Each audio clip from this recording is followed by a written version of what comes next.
করবো পিউপিলস সম্পর্কে। আচ্ছা, আমাদের এই পিউপিলস কে কন্ট্রোল করার জন্য দুইটা মাসেল আমাদের করতে হবে এখানে, হ্যাঁ। দুইটা মাসেলের মধ্যে একটা হচ্ছে ডাইলেটর পিউপিলি, বা যেটাকে বলি আমরা রেডিয়াল মাসেল, আর একটা হচ্ছে সিলিয়ারি মাসেল বা সিলিয়ারাস বডি, যেটা যাই বলি না কেন। এই দুইটার মেকানিজম দুই রকম হয়। আমি সংক্ষেপে দুইটার মেকানিজম বলবো। তার মধ্যে সিলিয়ারি বডিটা একটু একটু ডিফিকাল্ট, হ্যাঁ। এটা তো আমাদের বেশিরভাগ ক্ষেত্রে লাগবে হচ্ছে ফার্মাকোলজিতে গিয়ে লাগবে, বা ফোর্থ ইয়ারে লাগবে। থার্ড ইয়ার যা সায়েন্স সেন্টারের মধ্যে সিলিয়ারি বডি আছে, তো ওটা বাদ দিতে চাও তাহলে বাদ দিতে পারো, সমস্যা নাই। জাস্ট ইম্পর্টেন্ট হচ্ছে রেডিয়াল মাসেল বা ডাইলেটর, এটা এটা এটা পারতে হবে। পরেরটা আমি জাস্ট বলে দিচ্ছি, আহ যদি খুব কঠিন লাগে তাহলে না পড়লে সমস্যা নেই। আচ্ছা, তাহলে আমি সংক্ষেপে একটুখানি বলি সেটা যা ঘটে। সেটা হচ্ছে যখনই কোনো ইফেক্ট করবো, আমি তো গত ক্লাস যেভাবে পড়াইছি, যখনই সিম্প্যাথেটিক প্যারাসিম্প্যাথেটিক ইফেক্ট করবা, সবসময় মনে রাখবা তোমার নর্মাল রেসিডুয়াল নলেজে ওই ওই সিম্প্যাথেটিকের সময় ওই অর্গানটা কেমন ইফেক্ট দেয় সেটা মাথার মধ্যে নিয়ে আসতে হবে। নর্মাল প্যারাসিম্প্যাথেটিকের সময় বডি কেমন ইফেক্ট দেয় ওটা মাথার মধ্যে আনতে হবে, তাহলে দেখবা দুটো ইজি হয়ে গেছে। আচ্ছা, বলো তো একটু নাফিল, বলো তো সিম্প্যাথেটিক কন্ডিশনে আমাদের পিউপিল নরমালি তোমার কি মনে হয়, ডাইলেট হওয়ার কথা নাকি কনস্ট্রিক্ট হওয়ার কথা? সিম্প্যাথেটিক আমি ভয় পেয়ে গেছি, আমার চোখ কি বড় বড় হবে নাকি ছোট হয়ে আসবে?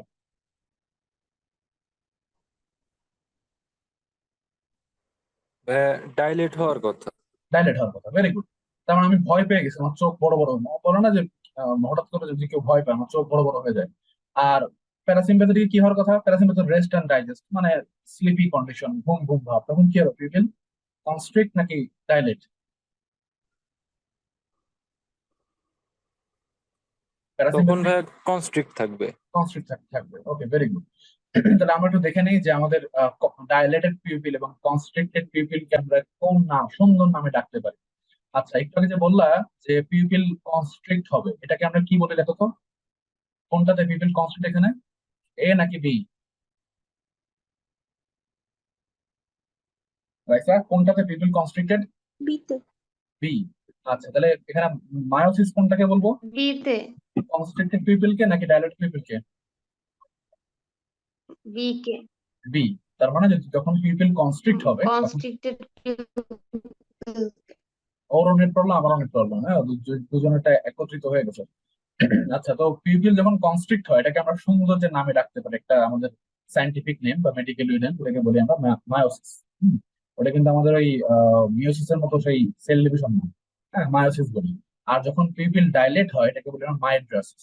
এই দুটো টার্ম কিন্তু আমাদের প্রত্যেকটা সায়েন্স সেন্টারের মধ্যে লাগবে, ধাতুরা, ওপিসি, আফিং, সব জায়গায় লাগবে, হ্যাঁ। তো মায়োসিস হওয়া অর্থাৎ পিউপিল কনস্ট্রিক্ট হলে সেটাকে আমরা বলতেছি মায়োসিস। এর আরেকটা নাম আমরা বলি পিন পয়েন্টেড পিউপিল, হ্যাঁ, লেখা আছে, আমরা দেখাবো। আর যখন পিউপিল ডাইলেট হয় এটাকে আমরা বলি মায়োড্রাসিস। আমি যেভাবে মনে রাখতাম, মায়োসিস লিখতে ছোট তাই পিপিল ছোট হয়ে যায়, মায়োড্রাস লিখতে বড় তাই পিপিল বড় হয়ে যায়। দেখ, এটা কোনো মানে জাস্ট একটা মনে রাখার টেকনিক আর কি। তো মূলত যখন পিপিল কনস্ট্রিক্ট হয় এটাকে বলি আমরা মায়োসিস, ডাইলেট হলে বলি আমরা মায়োড্রাসিস। আচ্ছা, আরেকবার বলো তো একটু, কখন আমাদের পিপিল কনস্ট্রিক্ট হয়, সিম্প্যাথেটিক নাকি প্যারাসিম্প্যাথেটিক? পিপিল কনস্ট্রিক্ট কখন হয়? প্যারাসিম্প্যাথেটিক। প্যারাসিম্প্যাথেটিক। আর কখন পিপিল ডাইলেট হয়? Resting condition. এই সিম্প্যাথেটিক ইমার্জেন্সি কন্ডিশন।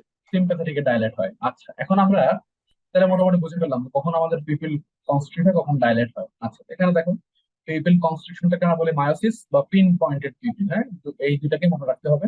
আর ডাইলেট হলে সেটাকে আমরা বলি মাইড্রাস। দেখো এখানে আমরা ছবি আর দেখতে পাচ্ছি যে কনস্ট্রিকশন, পিপিল ছোট হয়ে আসছে, একটাতে পিপিল ডাইলেট, মনে রাখবো ভয় পেলে চোখ বড় হয়ে যায়, হ্যাঁ। তাহলে সিম্প্যাথেটিকে ডাইলেটেশন হয় আর প্যারাসিম্প্যাথেটিকে হয় কনস্ট্রিকশন। এখন জিনিসটা কিভাবে হয় এটা আমাদের এখন বোঝার বিষয়। তো নর্মালি একটা মানে হচ্ছে দুইটা মাসেল এখানে কাজ করে, একটা হচ্ছে তোমার ডায়ালেটর পিপিলি, আর একটা তোমার হচ্ছে সিলিয়ারাস মাসেল। তো ডায়ালেটর পিপিলটা দিয়ে আমাদের একটা মানে টোটাল পিপিলটা কনস্ট্রিক্ট কিভাবে হয় এটা এটা তার মানে পিপিল কনস্ট্রিকশন নাকি ডাইলেট, এইটা নির্ধারণ করে হচ্ছে ডায়ালেটর পিপিলি মাসেল, বা এটা আরেকটা নাম হচ্ছে রেডিয়াল মাসেল। তাহলে আমি এবার এবার দেখে নেই জিনিসটা কিভাবে কাজ করে। এটাকে আমি যেভাবে মনে রাখছি বা যেটাকে এটাকে যেভাবে চিন্তা করছি সেটা হচ্ছে তোমার, মনে করো একটা তাবু, হ্যাঁ, একটা তাবু। তাবুর মনে করো প্রত্যেকটা কোনায়, কোনার দিকে তোমার হচ্ছে এরকম দড়ি আছে। তো তাবুর এই যে মাঝখানে মনে করো নেট, বা মাঝখানে যে কাপড়, এই কাপড়টা তোমার হচ্ছে ইলাস্টিক। ইলাস্টিক।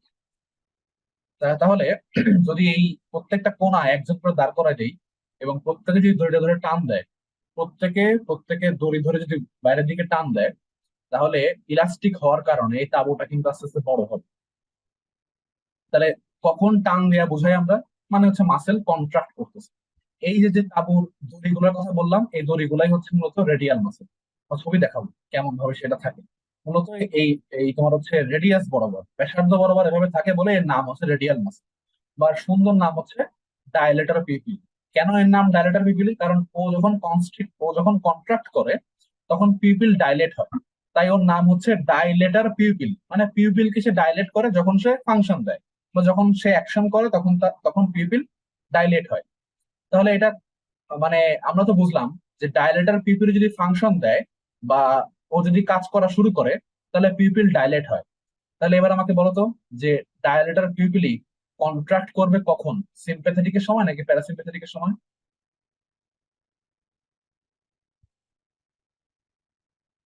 যদি ডায়ালেটর পিউপিলি মাসেল সিম্প্যাথেটিকের চাও। সিম্প্যাথেটিকের সময়। সিম্প্যাথেটিক। সবাই একমত? চন্দ্রিমা কি মনে হয় কখন ফাংশন দিবে? সিম্প্যাথেটিকের সময় নাকি প্যারাসিম্প্যাথেটিকের সময়? ভাইয়া একটু আরেকবার বললে ভালো হতো, আমি শুনতে পাইনি নেট প্রবলেমের কারণে। আচ্ছা, তাহলে এই প্রত্যেকটা দড়িকে আমরা চিন্তা করতেছি একটা ডায়ালেটর পিউপিলি মাসেল, হ্যাঁ? তো যদি ওই ডায়ালেটর পিউপিলি মাসেল মানে হচ্ছে তোমার দড়ি বরাবর একজন করে দাঁড় করায় দেয়, একজন তো মানুষকে দাঁড় করায় দেয়, তারা যদি এই দড়িটা ধরে টান দেয়, ইলাস্টিক হওয়ার কারণে ওই তাঁবুটা আস্তে আস্তে বড় হবে, গোলটা আস্তে আস্তে বড় হয়ে যাবে, মানে ডাইলেট হয়ে যাবে। তাহলে যেহেতু আমরা হচ্ছে চিন্তা করলাম এই প্রত্যেকটা দড়িকে যদি আমরা ডায়ালেটর পিউপিলি মাসেল চিন্তা করি বা রেডিয়াল মাসেল চিন্তা করি, এগুলো মূলত চোখের মধ্যে পিউপিলে এভাবেই থাকে। এই জন্য তার নাম হচ্ছে রেডিয়াল মাসেল বা ডায়ালেটর পিউপিলি মাসেল। ও কারণ হচ্ছে ওর নাম ডাইলেটর পিউপিল হওয়ার কারণ হলো ও যখন কন্ট্রাক্ট করে বা ও যখন ফাংশন দেয় তখন পিউপিল ডাইলেট হয়। তাই সেখান থেকে নামকরণটা ভাবে আসছে ডাইলেটর পিউপিল। তাহলে ডাইলেটর পিউপিলি কন্ট্রাক্ট করলে যদি পিউপিল ডাইলেট হয়, তাহলে ডাইলেটর পিউপিলি কখন কন্ট্রাক্ট করবে তোমাদের কি মনে হয়? সিম্প্যাথেটিকের সময় নাকি প্যারাসিম্প্যাথেটিকের সময়? সিম্প্যাথেটিকের সময়। সিম্প্যাথেটিকের সময় যদি আমাদের ডায়ালেটর পিপিল কন্ট্রাক্ট করে, তখন তো পিপিল ডাইলেট হচ্ছে। আর আমরা এটা জানি আমাদের, আমি তো বললাম প্রত্যেকটা মানে মেকানিজম মনে রাখার জন্য সবার আগে মনে রাখবা তোমার নর্মাল ওই আমরা ইফেক্ট যেভাবে পড়ছি, যে সিম্প্যাথেটিকের সময় পিপিল কেমন হবে? ডাইলেট। ডাইলেট করে কোন মাসেল? ডায়ালেটর পিপিলি। তাহলে সিম্প্যাথেটিকের সময় সে কন্ট্রাক্ট করবে। দেখো আমরা একটু মিলাই।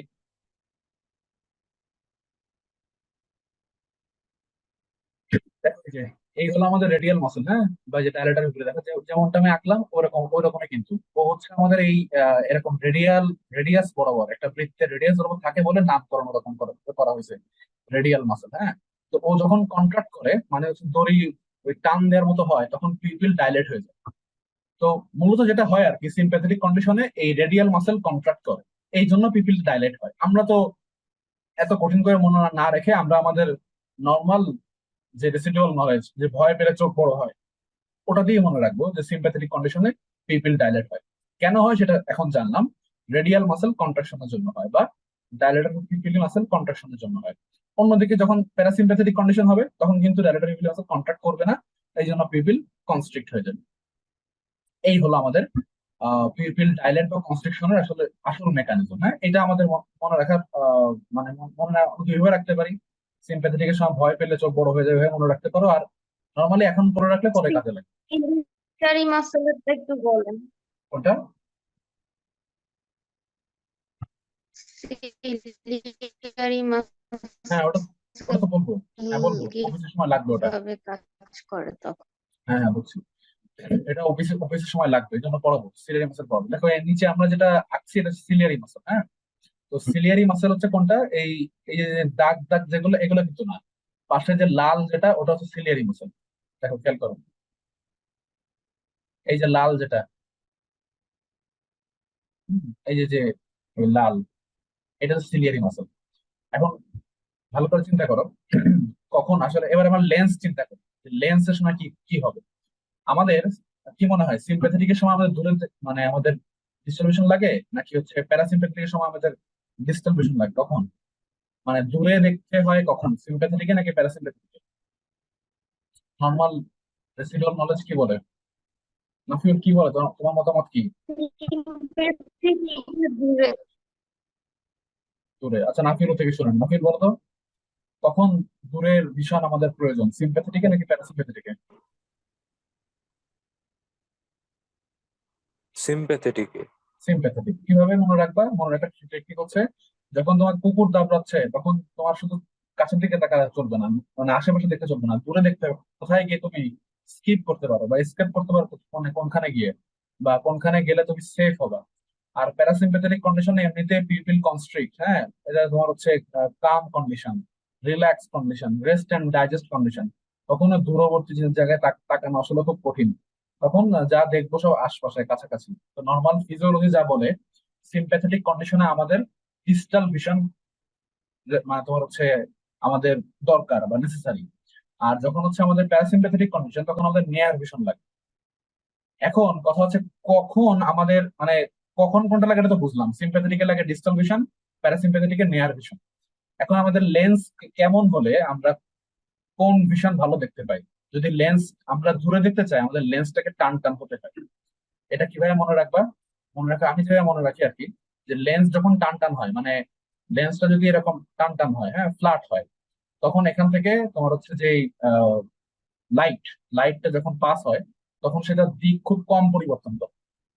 আর লেন্স যখন মোটামুটি বেশি চওড়া থাকে বা গোল থাকে, তখন দেখা যায় ও ক্রস করার সময় লাইট হয়তো তার যে তোমার হচ্ছে ডিরেকশন, এটা বেশি চেঞ্জ করে। তো বেশি চেঞ্জ করলে ভিশনটা খুব একটা মানে ক্লিয়ার ভিশন পাওয়া যায় না, বা ডিজিটাল ভিশনটা ক্লিয়ার হয় না, বা ভিশন যাই হোক সেটা ব্লার্ড ভিশন। আর যখন লেন্সটা একেবারে সরু, ফ্ল্যাট, তখন লাইট তোমার হচ্ছে ডিরেকশন কম চেঞ্জ করে, তখন একদম ক্লিয়ার একটা ভিউ পাওয়া যায়। তাহলে আমাদের যেহেতু সিম্প্যাথেটিক কন্ডিশনে আমাদের ডিজিটাল ভিশন লাগে, কঠিন লাগতেছে আমি বুঝতেছি, একটুখানি মানে ধৈর্য ধরো, এরপরে ইজি হয়ে যাবে। যখন আমরা যেহেতু সিম্প্যাথেটিক কন্ডিশনে দূরে দেখতে হয় বেশি করে, তাহলে তখন আমাদের লেন্সটা যদি ফ্ল্যাট থাকে, চিকন থাকে, সরু থাকে, এবং লাইট যদি কম তার দিক পরিবর্তন করে, তাহলে আমরা ক্লিয়ার একটা ভিউ পাবো। এটাই আমাদের দরকার সিম্প্যাথেটিক, কারণ তখন আমার ইমার্জেন্সি কন্ডিশন আছে। ওই সময় যদি আমার সামনের প্রতিপক্ষকে আমি দেখতে না পাই, তাহলে তার সাথে ফাইট করা আমার পক্ষে সম্ভব না। তাহলে ওই সময় আমাদের লেন্সটাকে হতে হবে তোমার ফ্ল্যাট। আর প্যারাসিম্প্যাথেটিকের সময় আমার দরকার না, আমি তখন ঘুম ঘুম কন্ডিশনে আছে, ওই সময় আমার লেন্স গোল থাকুক, আমার সমস্যা নাই। তো আমাদের সৃষ্টিকর্তা সিলিয়ারি মাসেলকে এমন ভাবে রাখছেন যে মানে ঠিক উল্টা, রেডিয়াল মাসেলের ঠিক উল্টা। রেডিয়াল মাসেল কন্ট্রাক্ট করলে যেমন পিপিল ডাইলেট হয়েছিল, এখানে ঠিক উল্টা। এখানে যদি আমাদের রেডিয়াল মাস মানে তোমার সিলিয়ারি মাসেল যদি কন্ট্রাক্ট করে, তখন লেন্স তোমার হচ্ছে গোল হয়ে যায়। কিভাবে গোল হয়? এই তোমার হচ্ছে লাল মাসেলটা খেয়াল করো। লাল মাসেল যদি কন্ট্রাক্ট করে, দেখো লাল, এই লাল মাসেল যদি আমার আমার হাতের দিকে তাকাও, লাল মাসেলটাই তোমার হচ্ছে সিলিয়ারি মাসেল। এটা যদি কন্ট্রাক্ট করে, কাছাকাছি আসে, তাহলে দেখো ওই ওই যে দড়িগুলা দিয়ে টান টান অবস্থায় আছে না, এই যে এই দড়িগুলো সব কাছাকাছি চলে আসবে। তখন ওই লেন্সটাকে বেঁধে রাখার যে দড়িগুলো যদি কাছাকাছি চলে আসে, লেন্সটাও গোল হয়ে যাবে। আর লেন্স গোল হলে আমরা দূরে ভালো দেখতে পাই না, কাছাকাছি দেখি। আর সিলিয়ারি মাসল যদি কন্ট্রাক্ট না করে রিল্যাক্স থাকে, মানে রিল্যাক্স বল মানে কি, মানে টান টান, তখন ওই যে যে দড়িগুলা, এই দড়িগুলাও কিন্তু টান টান থাকে। তখন চারপাশ থেকে টান টান থাকার কারণে লেন্সটাও ফ্ল্যাট থাকে। এই হলো মেকানিজম। এত কঠিন করে মনে রাখা লাগবে না, আর এক বছর পরে এমনি মনে রাখতে হবে, তখন কষ্ট করবা। এখন মনে রাখো যে রেডিয়াল মাসেল মনে রাখো, এটা তো ইজি। রেডিয়াল মাসেল কন্ট্রাক্ট করলে পিউপিল ডাইলেট হয়, রেডিয়াল মাসেল রিল্যাক্স থাকলে পিউপিল কনস্ট্রিক্ট হয়। সিলিয়ারি মাসেলটা ঠিক তার উল্টা। তার মানে সিম্প্যাথেটিকের সময় রেডিয়াল মাসেল কন্ট্রাক্ট করে, সিম্প্যাথেটিকে সিলিয়ারি মাসেল রিল্যাক্স থাকে। উল্টা দিয়ে মনে রাখো আপাতত, এক বছর পরে এই মেকানিজমটা মনে রাখতে হবে। আচ্ছা, আর যদি কেউ এখন মনে রাখে, তাহলে তো তার পরে বছর কষ্ট করা লাগবে না, বা কনসেপশন ক্লিয়ার থাকবে। তাহলে ডায়ালেটার পিপিলি মাসেল বা রেডিয়াল মাসেল সিম্প্যাথেটিকে কন্ট্রাক্ট করে, এটা তো মনে থাকবেই, কারণ না হলে তাহলে তো আর পিপিল ডাইলেট হবে না। আর সিলিয়ারি মাসেল ঠিক তার অপোজিট, অর্থাৎ সিম্প্যাথেটিক এসে রিল্যাক্স থাকে। আর তোমার হচ্ছে প্যারাসিম্প্যাথেটিক কন্ডিশনে ডায়ালেটার পিপিলি মাসেল তো রিল্যাক্স থাকে, তাহলে উল্টাটা, সিলিয়ারি মাসেল কন্ট্রাক্ট থাকবে। আর সিলিয়ারি মাসেল যদি কন্ট্রাক্ট থাকে, তাহলে বুঝতে হবে যে লেন্সটা গোল হয়ে গেছে, তখন আমাদের কাছাকাছি ভালো দেখতে পাবে। ওকে, এই হলো মেইন মেকানিজম। আপাতত সিলিয়ারি মাসেলটাকে ওই রেডিয়াল মাসেলের অপোজিট দিয়ে মনে রাখো। এইটা ওপিসি পয়জনিং করার সময় সাইন্স সেন্টার মতো লাগবে, একটু পরে আমরা পড়বো, হ্যাঁ।